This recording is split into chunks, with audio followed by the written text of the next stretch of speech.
নমস্কার। এক কাপ কফিতে মেশানো ছিল একটু ভালোবাসার ওষুধ, আর সেই নিয়ে যা কাণ্ড হলো সেই গল্পটাই আপনাদের বলবো। ঈশান ছিল একটা নম্র ভদ্র একটা ছোট ওষুধের দোকানের মালিক। প্রেসক্রিপশন অনুযায়ী ওষুধ দেওয়া এই ছিল তার সারাদিনের কাজ। দোকানের কাঁচের কাউন্টারের ওপাশে দাঁড়িয়েই তার কাটতো সারাদিন। কিন্তু তার নজর ছিল উল্টো দিকের এক বেকারিতে। ট্রিনা ছিলেন ওই বেকারিতে কাজ করা সাধারণ এক মিষ্টি স্বভাবের তরুণী।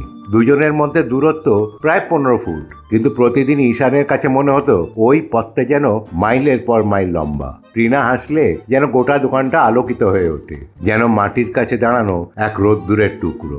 ঈশান দিনের পর দিন সেই হাসি দেখতেই দাঁড়িয়ে থাকে, শুধু দেখে কিন্তু কোনোদিন কিছু বলে না। তার সমস্যা একটাই, ট্রিনার জীবনে মাঝে মাঝে ঢুম মারতে আসে বিনয় সরকার, পাশের থানার সাব ইন্সপেক্টর। চওড়া বুক, মস্ত গোঁফ আর হাঁটার ভঙ্গিতে স্পষ্ট আত্মবিশ্বাস।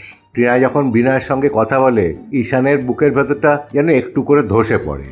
একদিন সন্ধেবেলা ঈশান দোকানে বসে একটা পুরনো আয়ুর্বেদিক বই পড়ছিল। হঠাৎ একটা পাতায় তার চোখ আটকে যায়। প্রেম আকর্ষণ মিশ্রণ, প্রেমে পড়ার আয়ুর্বেদিক সূত্র। বইতে লেখা ছিল এই মিশ্রণ গ্রহণ করলে হৃদয় নরম হয়, যার প্রতি উৎসর্গ করা হয় তার প্রেমে বাঁধা পড়া একেবারে নিশ্চিত। ঈশানের মুখে হাসি ফুটে উঠল। সে ভাবলো, ট্রিনাকে তো মুখে বলতে আমি কিছু পারবো না, এই ওষুধটা খেয়ে যদি ওর হৃদয়টা একটু আমার দিকে নরম হয় তাহলেই তো হয়। পরের দিন সকালে দোকানে এসেই ঈশান বানিয়ে ফেললো সেই মিশ্রণ। হালকা গোলাপি রঙের, গন্ধটা একটু চায়ের মতো। সে বোতলে ওটা ভরে সেটা ভরে রাখলো নিজের ব্যাগে। বিকেলে এক কাপ কফি তৈরি করে তার মধ্যে মিশিয়ে দিল কয়েক ফোঁটা মিশ্রণ। তারপর দোকান বন্ধ করে সে চলে গেল সেই বেকারিতে। ভেতরে ট্রিনা তখন একা, বিনয় এখনো আসেনি। ঈশান লাজুকভাবে বলল, এক কাপ কফি খাবে?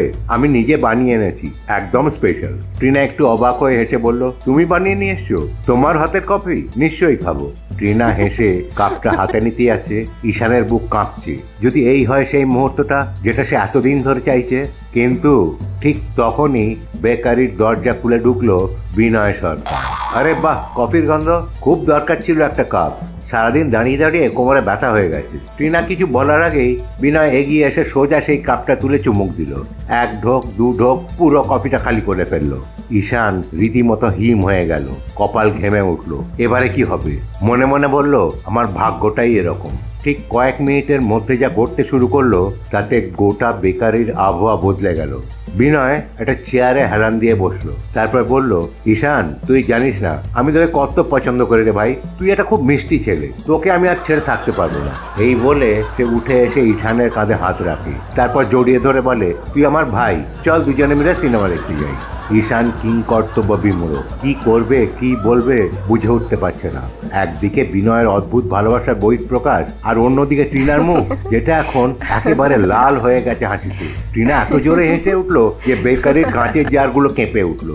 সে আস্তে আস্তে ঈশানকে বলল, এটা যদি তোমার স্পেশাল কফির ফল হয় তবে আর কখনো আমি তোমার বানানো কিছু খাবো না। ঈশান মাথা নিচু করে দাঁড়িয়ে রইল, কি বলবে ভেবে পায় না। এতটা অপমানিত বোধহয় জীবনে কখনো হয়নি। কিন্তু ঠিক সেই সময় ট্রিনা তার দিকে তাকিয়ে কিছুক্ষণ চুপ করে রইল। তার চোখে তখন আর হাসি নেই, ছিল এক অন্যরকম মায়া।